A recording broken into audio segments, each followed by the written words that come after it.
Busy oh. Grabe oh, busy oh. Ito isa rin oh. Ito map si Ma'am Ann. Ayun isa oh. Busy oh. Guys, ito na po ang aming bagong area ng anak ng service. I-open na kasi wala na po ating pandemya. Yun nga lang, wala na ako dito. Hindi ko na maranasan mag-duty dito, guys. Hindi na po natin mararanasan mag-duty dito sa area na to. Yes. At ako ay magpapaalam na, guys. Thank you again for 8 months that I've been staying here. I've stayed here for 8 months. Na-regular po ako. At yun nga lang, sinihingi po ng pagkakataon. Kailangan ko pong tutukan po ang aking baluarte. Alam niyo na po kung ano po yun. Gusto ko mag-stay kaso kaya natin na po. At baka pagbalik ko, wala na po akong bahay. Nawala na rin yung pera ko. Kaya tutukan.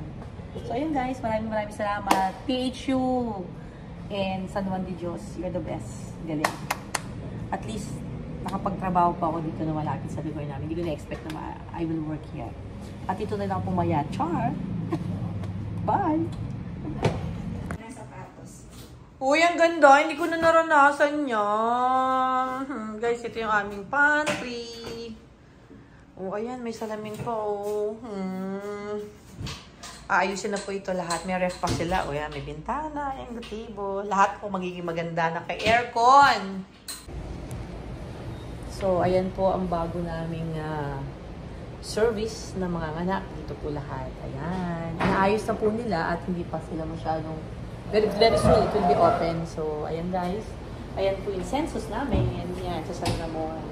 Up to 22 beds. Mahangin siya. Naka-aircon siya. So, ayan guys, ang hangin, ang sarap. Ito pala yun. Hindi ko napansin. So, lalakad ka dito, palabas. Mamimiss ko to guys kasi nag-resign na po ako at ako ay may pagkakaabalahan po.